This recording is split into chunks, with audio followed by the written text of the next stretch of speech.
don't know why. When that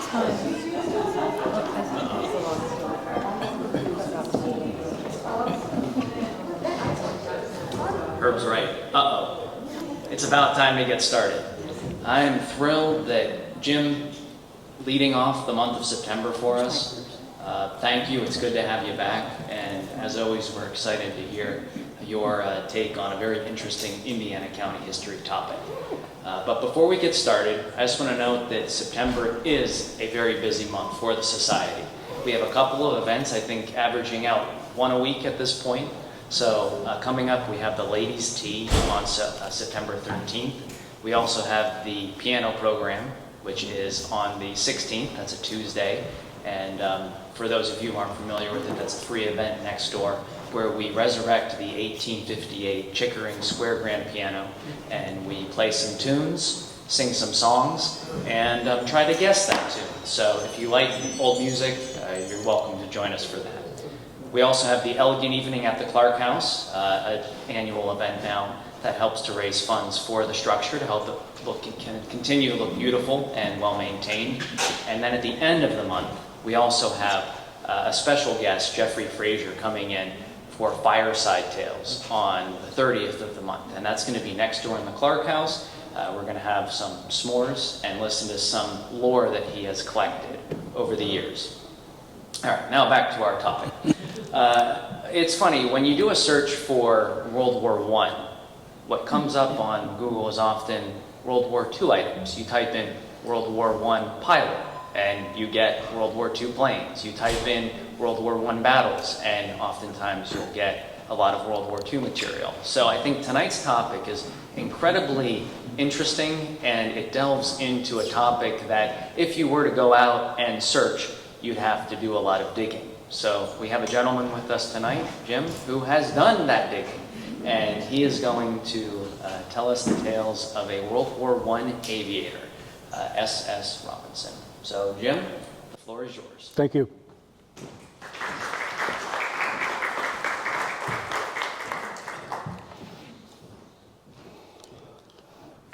The Roman poet Horace once said, "Many heroes lived, but all are unknown and unwept, extinguished in everlasting night, because they have no spirited scribe." Good evening. My name's James Sagan, and I'm the author of the book entitled Wings of Courage. Tonight I want to tell you about some stories about an Indiana County and Salzburg native who was a lesser known hero, but he still had an impact on this world. Now, Western Pennsylvania has had its share of local heroes over time, some well known and documented, people like Arnie Palmer, Fred Rogers, sports heroes Joe Namath, Joe Montana. In Indiana County, there was Fergus Moorhead and Jimmy Stewart. Tonight, I'm going to tell you about one of the lesser known heroes in Indiana County, Samuel Stewart Robinson.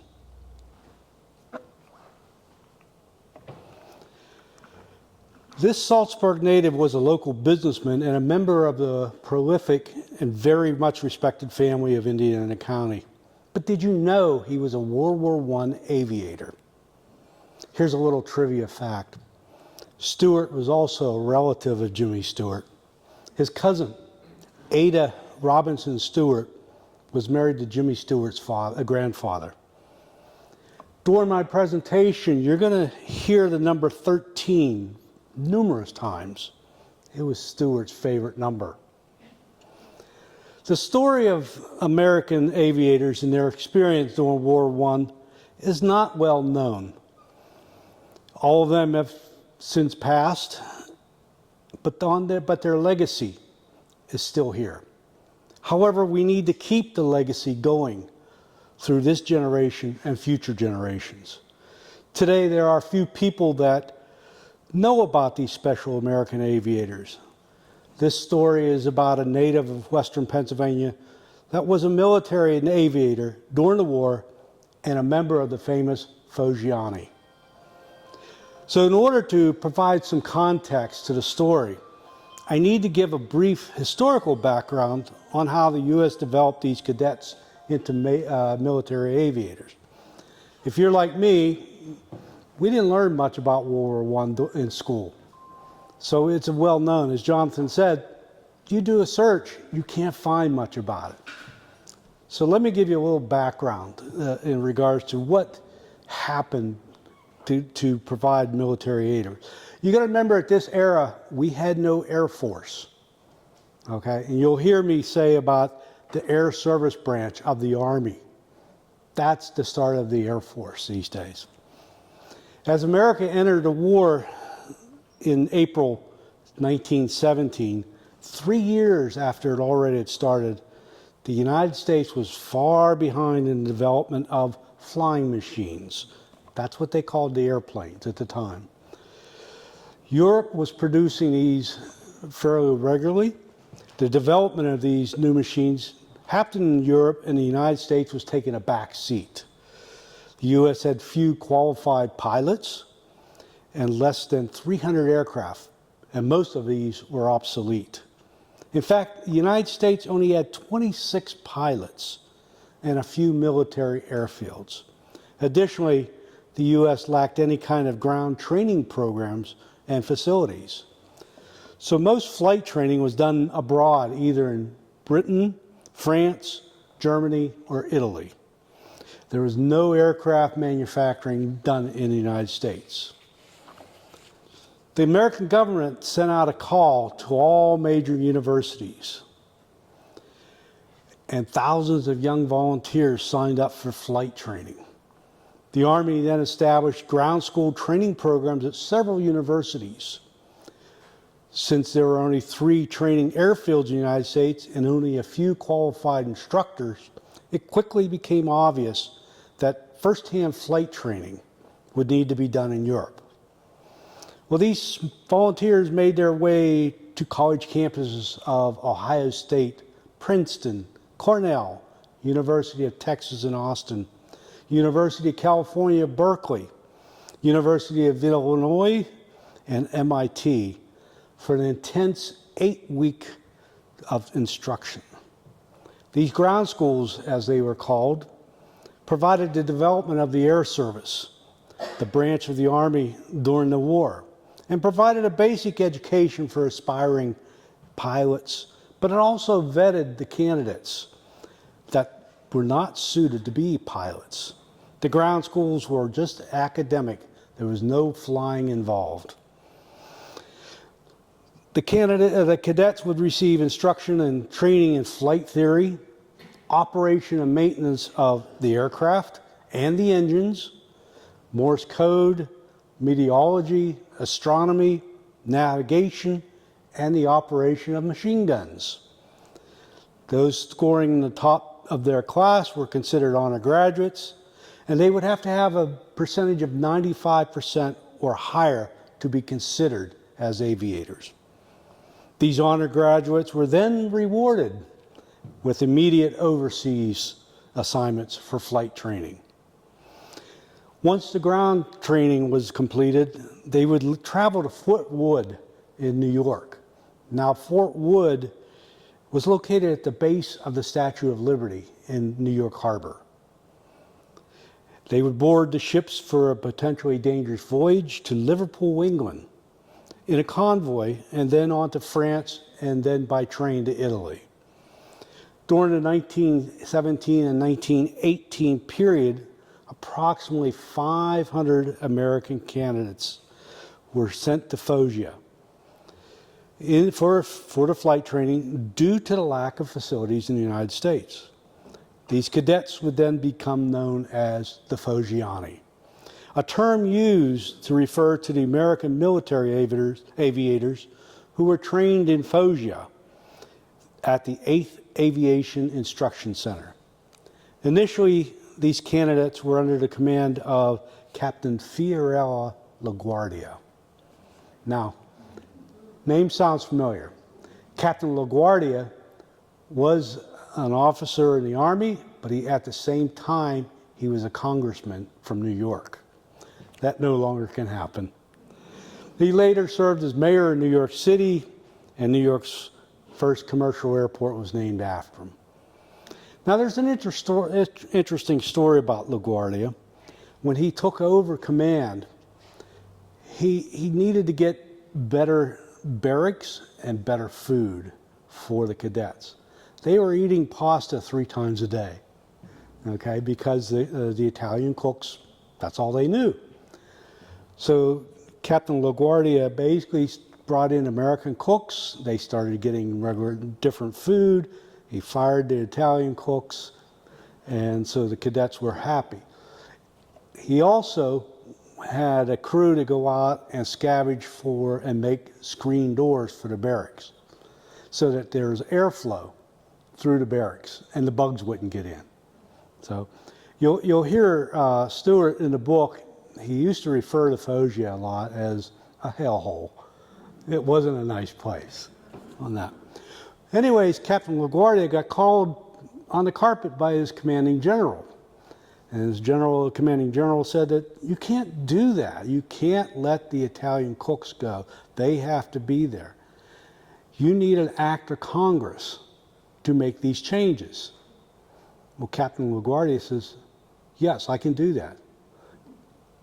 And the general really didn't know who he was until that moment. And after that, Captain LaGuardia got whatever he wanted. So an interesting story. This is a picture of Foggia, the camp. You'll see it in the picture that you have the barracks and you have hangars. So you have basically, it's a wide open space, as you can tell, wide open, and it's near the spur of the boot near the spur of the boot on the eastern side of the country. It's about 1.5 miles from the town, about 120 miles from Rome, and about 80 miles from Naples. The camp was divided up into the North Camp, which had the Italian instructors. The South Camp had American aviators, and the West Camp had American aviators. Stewart was in both the South and West. This is the typical barracks. You'll see that they're crammed in, coat racks with all their coats and equipment. The barracks, you'll see 2 gentlemen there, one over here. This is the barracks at the South Camp. But you see why LaGuardia needed to get screens on the windows to air out everything. There's no foot lockers. It was quite interesting on that. The early flying machines were made of wood, wrapped in fabric, and often glued together in a type of flammable adhesive called dope. Only a thin fabric stood between the pilot and incoming bullets. The early versions of the engines failed often, fuel tanks leaked, and wheel wires broke, and the propellers cracked. The propellers were wood, so they would be stressed under flight. These machines were exceedingly difficult to fly, and pilot error was common. There was always rough landings and ground loops. If you're not familiar with ground loops, that occurs when the machine becomes unstable while on the ground, resulting in a wingtip touching the ground, and it would go in circles, and they couldn't stop it. So you can see from this is a Farman, and you can see the engine on the back. There's not much up front, so there's not much protection on that.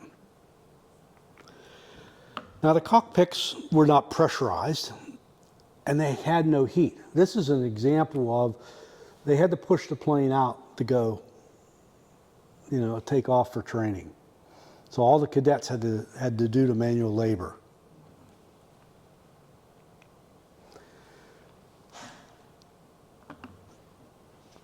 Eventually, these flying machines evolved. Toward the end of the war, the Caproni was the main airplane.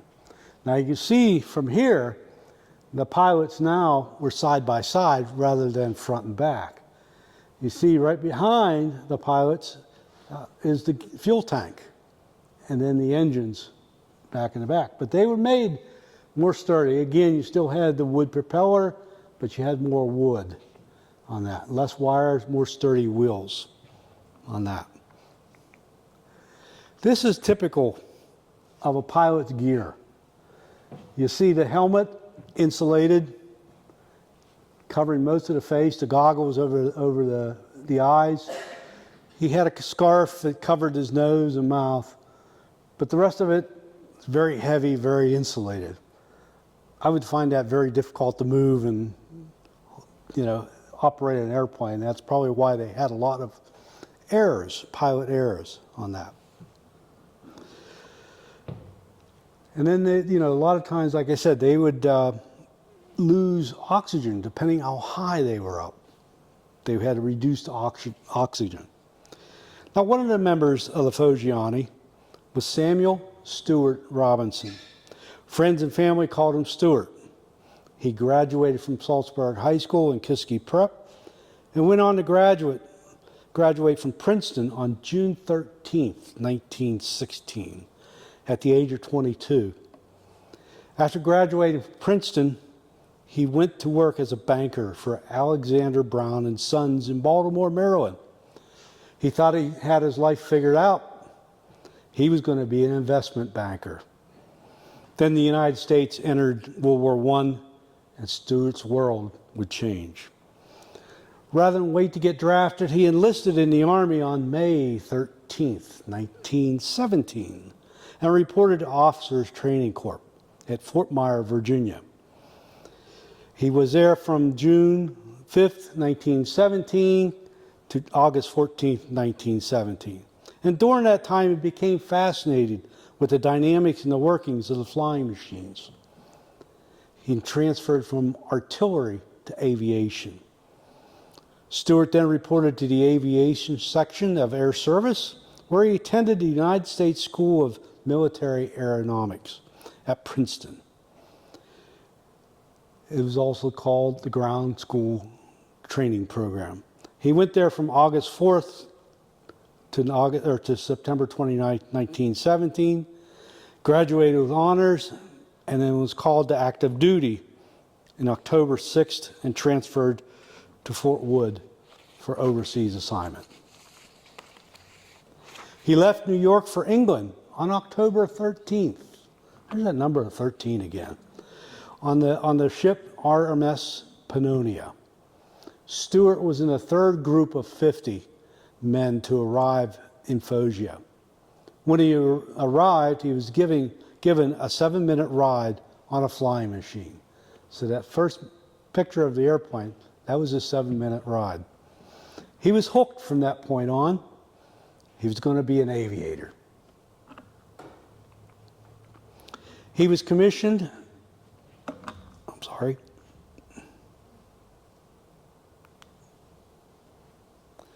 He was commissioned and sworn in as First Lieutenant of the 8th Aviation Instrument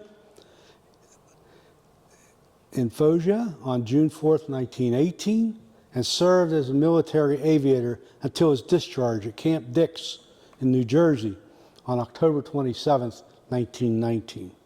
As a first lieutenant in the Army during World War I, he was awarded the Italian War Merit Cross Medal. In his journals, Stewart explains the delay in receiving his first and second brevets, his commission, and his aviator wings were a result of several circumstances, and unfortunately did not allow him to participate fully in the war. The progression of training for him was terribly slow, and was made more so to the lack of flying machines, lack of fuel, accidents, weather conditions. You'll see in a lot of, he makes his journey too windy to fly. He jots down, raining today. Insects. I talked about the bugs in the barracks.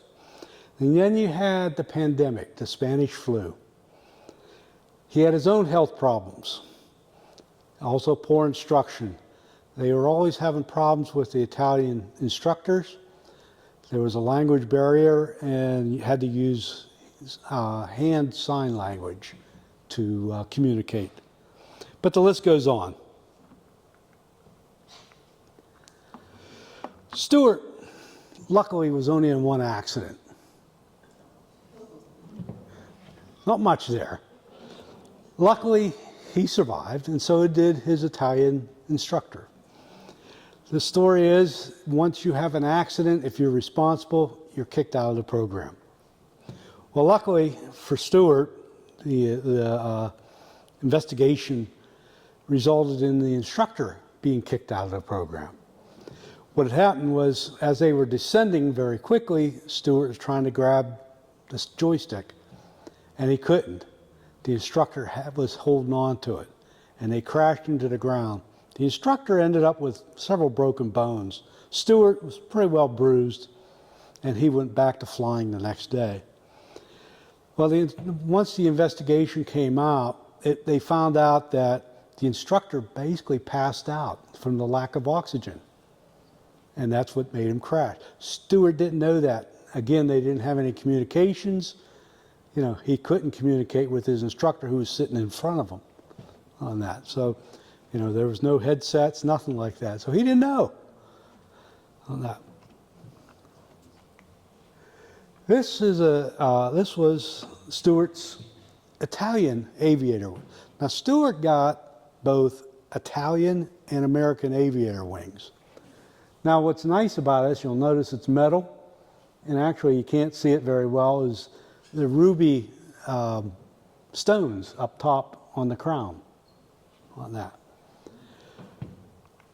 This is his American. You notice it's cloth.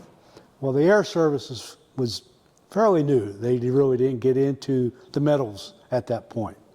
So everything was cloth bound. So you see the two difference on that.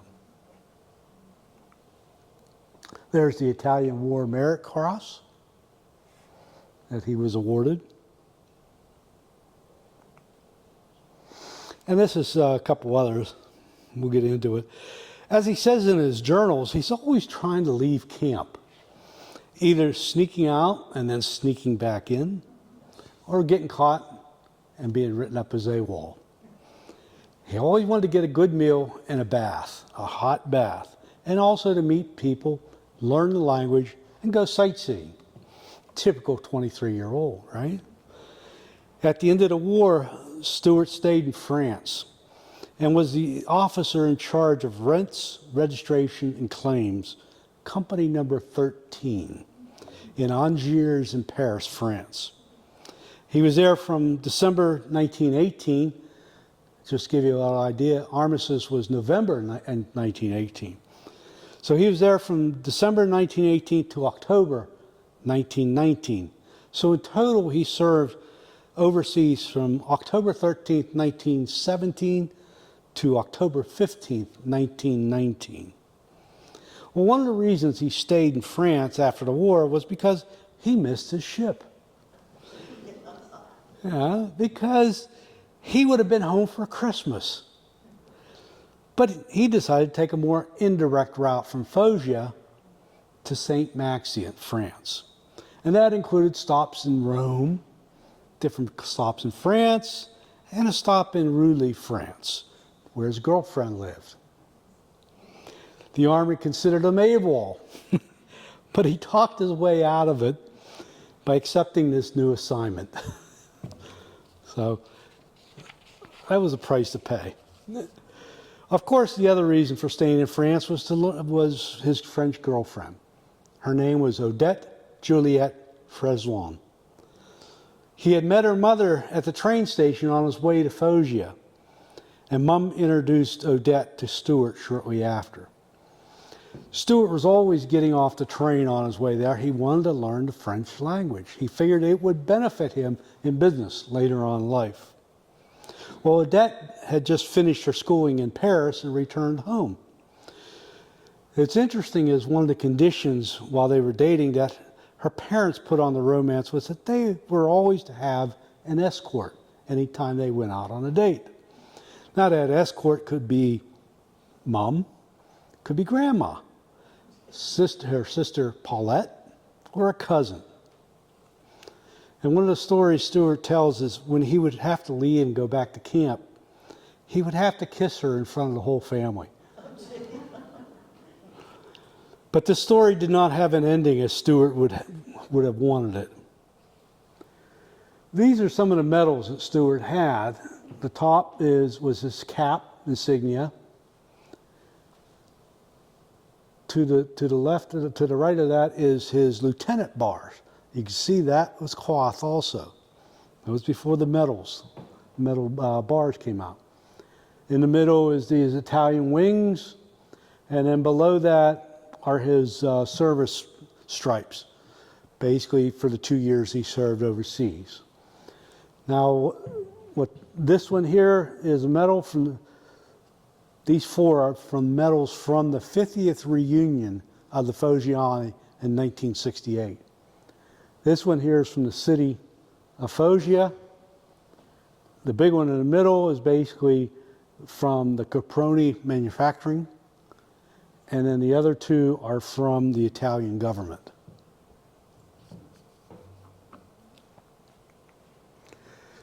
So this is the big one. You see each member of the Foggiani got a medal of this with their name engraved on that. This was Stewart's. This is the city of Foggia's medal. And also it was engraved on the back. This is the Italian government medal, the Cavaliere della Repubblica medal. Very nice, very nice. This is his lieutenant bar. You see how archaic it is compared to today. So this is Stewart at the 50th reunion.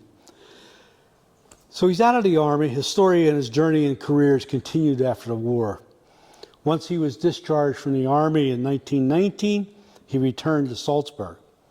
In 1920, he visited his longtime schoolmate, Virginia Pierce, who had moved to Tulsa, Oklahoma. Virginia and Stewart were communicating, writing together, writing letters back and forth while he was overseas. She would also send them what they called care packages too, with newspapers and cookies and so forth. While he was there, he stayed there for a while. While he was in Tulsa, Oklahoma, he worked with her father at Pierce, Porter, and Martin Insurance Agency, selling Aetna insurance. He was hoping to rekindle a high school romance with her, but it just wasn't in the cards. For the next several years, Stewart bounced around in jobs and locations, and finally returning home at 6.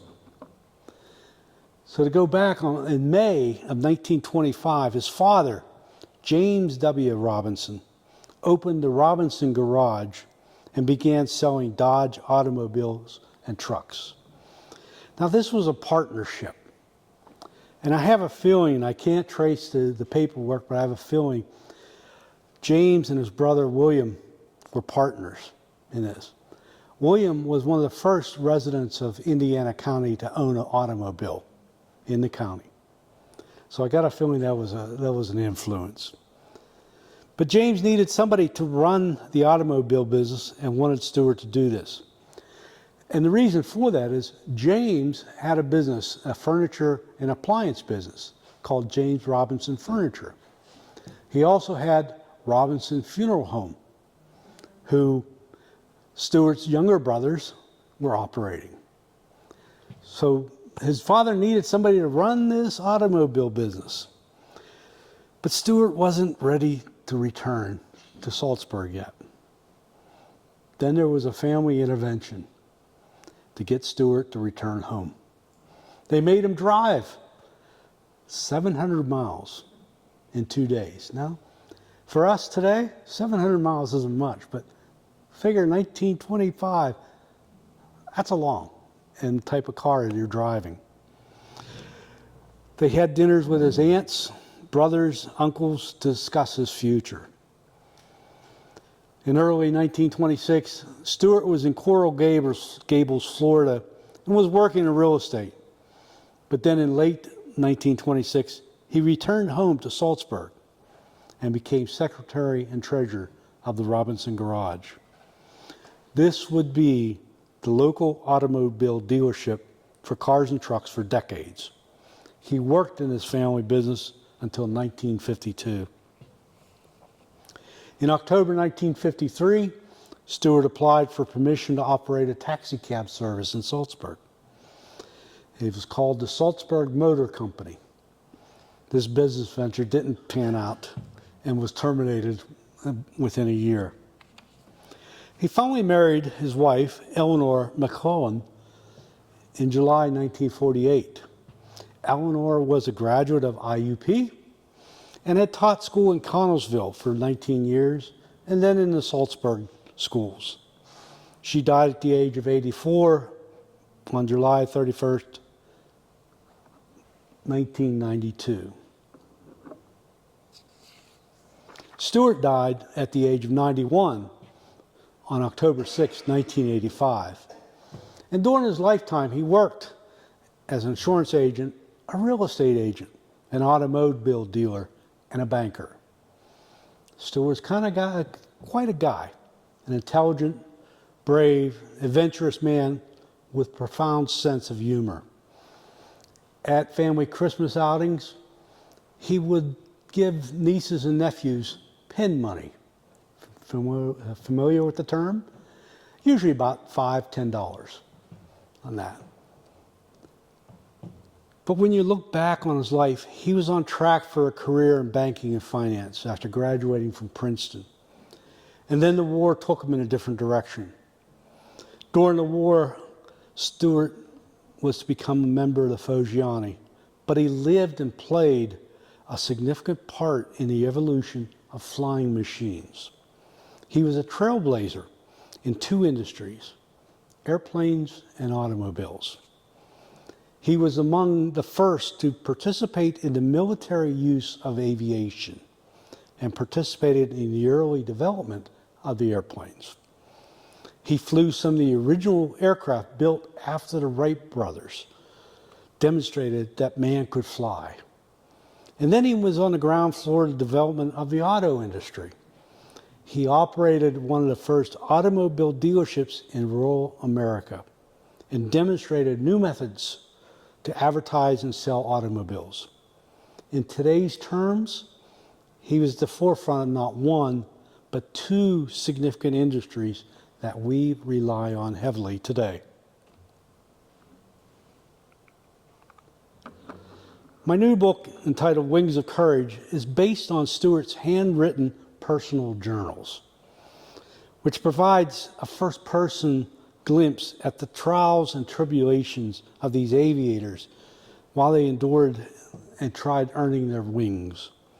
Unfortunately, there are very few books that describe the day-to-day experiences of the aviators, but this is one of them. I know of 3 other books, but they were based on letters written home. They don't give you the day-to-day experiences. This is a history of a local American aviator during the Great War that you will not find anywhere else. When the book was released at the end of March, it was the #1 new release of Italian historical bibliographies on Amazon. And then to update you, as of June of this year, Stewart's journals, his aviator wings, the medals, and other personal artifacts, including a copy of my book, are now part of the Foggiani exhibit at the United States Air Force Museum in Dayton, Ohio. Thank you for letting me tell you about some things about Stewart, and I hope you enjoy reading about his life and his adventures as much as I enjoyed learning about his experiences. I do want to point out that the Historical Society is selling copies of my book for $24.99. They are being sold on Amazon for $29.99, so you save $5. Also, Amazon, you can get an ebook also on that. But all donations, all funds will go towards the Historical Society. on that. Thank you very much, and I appreciate you coming out in this weather. Questions? Any questions? Yes. Why Dayton, Ohio? Well, I had a little competition between the Smithsonian and U.S. Air Force Museum. And what it came down to is that the Smithsonian, when they get too much stuff, they put it on eBay. They sell it. Whereas the Air Force Museum basically told me, it says, we don't do that. Plus, they have a nice little exhibit of Foggiani there on that. I was really impressed. In fact, the one thing I got to look at, some of the artifacts from the Foggiani. There's one other pilot, his name was Lacey, and he wrote a day-to-day journal but never published it. It was in his handwriting. It was about several hundred pages. It was handwritten. So, quite interesting. I just thought, okay, I wish he could have done that. Any other questions? Yes? How did you get access to the journals? Well, that's an interesting story. There was a lady at the Salzburg Historical Society in a meeting probably last May. Came up to me and she says, I know you're a relative of the Robinson family. I said, yes. She says, I have some journals and other things from Stuart Robinson. Would you like to have them? I said, absolutely. So she gave me the journals, and for the next 2 days I read the journals, and after I finished I said, there's a book here. It was just fascinating, the handwritten, and he scraped together pencil and he got notebooks and so forth. They were different sizes, and you could tell the different type ink and so forth, but they were all, he was a very good writer. You could read it very easily. It's just a matter of the ink and everything is starting to fade over, 100 plus years on that. But what happened was, to go back, is she acquired it through her mother. Her mother was friends with Stuart's wife, Eleanor.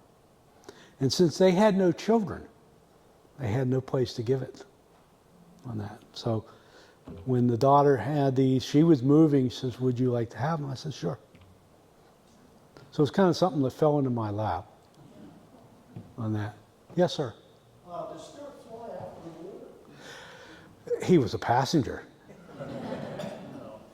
He did not pursue his license. I think he had enough after that crash. But he was always going to Europe. And of course, back then, the planes evolved, and then the passengers could go over there. But I noticed in some of the artifacts that I was given that he had postcards from Belgium, from France, and so forth. So, yes, he still liked to fly, but as a passenger. Yes? I had a relative who told me about Foggia in World War II. Was it an air base in World War II? Probably so. They flew B-25. Yes. Yes, after we captured Italy, yes. And they used the word Foggia as the airfield. Yes. Did he call it a hellhole too? He did. Stuart didn't. He was very colorful in his journals in regards to describing Foggia. It was not a pretty place, especially at the time, because you had the pandemic on that. So they could not leave the base. And Stuart would love to sneak. He would sneak around the guardhouse and go down to Foggia to get a good meal and some hot water for a bath on that. So that was his constant, I guess, quest to do that. Any other? Yes? Did he continue to correspond with his French girlfriend by chance? You're going to have to read the book for that one. As I said, it didn't end as he wanted to, unfortunately. And I think that was a possible consequence of him not getting married till later in life on that, unfortunately. Yes? Yes? The planes he flew, did they drop bombs? Well, the earlier they did. Now, you've got to remember, when they were flying these things, they had the bombs on their laps. They didn't have anything to hook them on and drop them, not like today. So they would carry 3 bombs on their lap, drop them on the side, hope they hit something on that. When Stuart was getting his wings, they had to, what they called the raid, and it was a triangle. They had to maintain 10,000 feet altitude. On their laps sat a machine that basically told them whether they were above or below the 10,000. They had to stay steady in order to acquire their Italian wings. You gotta remember, these planes didn't have too many instruments. Probably the only instrument was fuel gauge and oil gauge. You know, didn't have altimeters, didn't have, you know, anything like that. So they were very basic, very rough on that. But you'll notice too, and in the book I did do a disclaimer, is you can definitely tell Stuart was from Western Pennsylvania. Some of the terminology he uses on that, especially during that era, you know, you'll recognize if you know, your parents, possibly, our parents grew up and heard these. I mean, he called the Germans Botchies and Huns and, you know, things like that. So it was definitely a lot of Western Pennsylvania slang that he used throughout his journals. Today they'd probably consider it offensive, but back then it was normal on that. How many men were you on a plane? Pardon me? How many men were you on a plane? A pilot and one holding bombs? There was 2 people, pilot and a co-pilot. And the co-pilot held the bombs on his lap? Yes, that's it. How many bombs were you holding? Well, 3 at the most. 3 times. Yeah, you got to remember the bombs were probably about this big. Okay, but they were heavy. And at these planes, if you saw the planes, you know, you couldn't put much weight on it. The engines weren't that big, and the weight of the fuel and the weight of the engines, basically, the whole weight of the plane. So adding 3 or 6 bombs, you know, put about another 100 pounds on there, depending on how big the bombs were. But the difference is these planes were used as, I want to say, reconnaissance. So they would fly over the front lines and see where the Germans were, where the trenches were, and then report back. But they had to go down real low to the ground, so they were shot at a lot. In this case, as I said, is the planes were always in repair. What was happening is the front lines got the new planes, and when they replaced them, the old planes went to training in Foggia. So they had to repair the older planes from bullet holes, accidents, and so forth. But these older planes would need more repairs as they used them. Time-wise, how much fuel did they carry that would have actual air time? Probably less than an hour. Less than Yeah. And again, it's because of weight and the size of the engine. As the planes got bigger, the engines got bigger. As you saw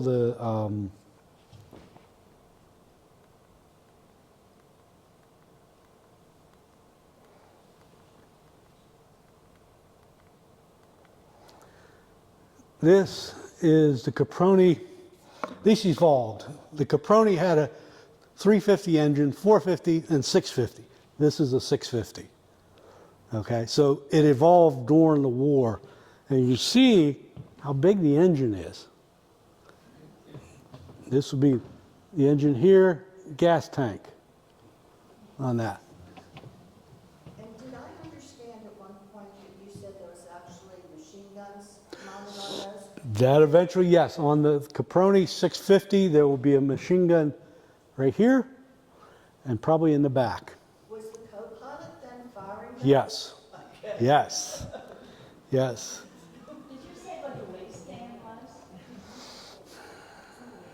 I don't know that statistic offhand. It is very wide. This plane was at the Air Force Museum. It's one of the few replicas that are known today. But yeah, it was very, very wide. So did this plane match up with what, say, Germans were flying, or they were not flying one? The Germans were pretty much ahead of the game, the type there. The British caught up with the Sopwith Campbell on that. But the Italians, you know, this was probably their last and best plane, the Caproni 650 on that. So yeah, you'll see if you do a little history of planes during World War I, you'll see the evolution. They go from the Fairman, you go from that to that, you know, in a matter of months on that. So yes, it's as I said, the United States was far behind on this. The Italians and the British and the French were manufacturing these and developing and designing very quickly. So again, bear with me because I know nothing about airplanes. So these could only be flown during the day? There would be no lighting system on it, would there? Well, you're right, there's no lighting system. And that's part of their training in regards to flying at night and astronomy, flying by the stars and the lights of wherever you're going. So yes, there were very few flights at night, but sometimes you did get caught up, you know, get lost, and it's starting to get dark and you had to find your way back on that. So yes, it was quite a challenging time to fly, only because of the technology on that. Again, you know, you look at it, there's no pressure there. There's no headsets. They're talking by hand signals. You know, they get up 10,000 feet and above, it's cold. And possibly, you know, losing lack of oxygen. Even in the latest model here. Yes? I'm just going to say, if anybody's interested in seeing what World War I planes were like, if you go to Rhinebeck, New York, they have replicas. They have originals, but now they're replica, but they're done exactly as they were in World War I. And they Yes. They have an airfield that they put on show with flying. It is fantastic to see these airplanes. I use them as a resource. There's a group called Over the Front. They're a bunch of scholars, World War I historians, and model makers and fly those planes. Cole Palin started that. Yes. Yeah, if you go online, Facebook, I think it's Over the Front is called, the group is called. So yes, I consulted them on a number of issues, especially plane related on that. Interesting. Nice trip if you ever plan about it. It's one of the Catskills and a lot of things to do up there. My in-laws are up there, and we try to go as much. And you're going to be surprised the size of the planes too. Oh, yeah. They're huge. No, the ones they're flying with the high performance, the Sopwiths, and they had a triplane. I think they got another triplane now, but they had, like you always see the Red Baron. Yes. They got one that was crashed. But yeah, they had one that was very, very early. With the way that they didn't have a throttle, you couldn't throttle it by turning the spark on and off. And it ran on like castor oil. You can smell this castor oil. Yep. Castor oil, and they run it. So it's like original. You just hear it like, you know, it engages, throttles up, and then they just cut it in and out. That's how they adjust the speed of it. It's just amazing. It is. The guy's still flying. So.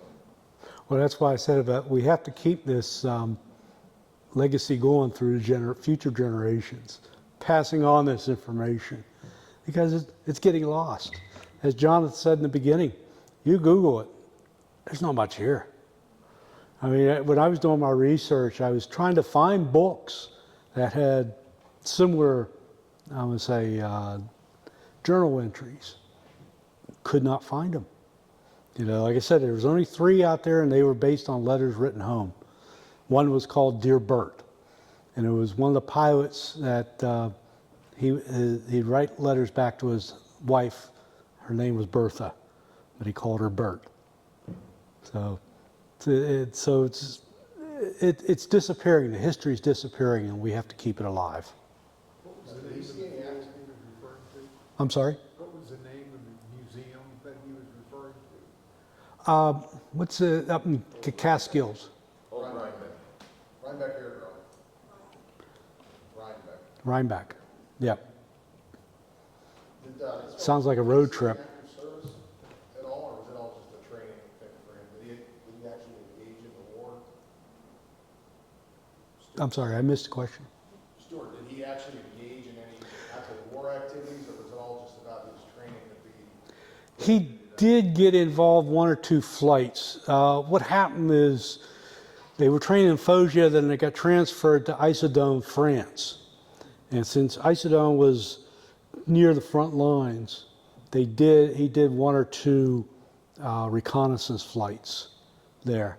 But the problem is that there were too many men at Issoudun, so he transferred back to Foggia, which he wasn't happy about, because Issoudun was very close to his girlfriend's hometown on that. So, and that's one of the reasons why he went AWOL so much on that.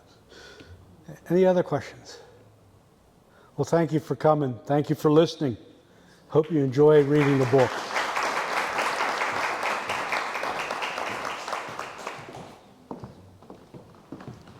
Thank you. All right, thank you, James, for giving that talk. Very interesting. I am going to read the book to find out what happened with the French romance. So, and I encourage all of you too, if you're interested, we do have signed copies here for sale. If you want to get them personalized, you can talk with Mr. Sagan afterwards here. Otherwise, our program committee has prepared some refreshments for you. They're over here to the side. And if you find interest in any other of the events and local history going on, we have flyers and posters on the way out, as well as copies of our newsletter. So thank you for joining us, for surviving the weather and braving it, and have a good night. Thank you. Thank you.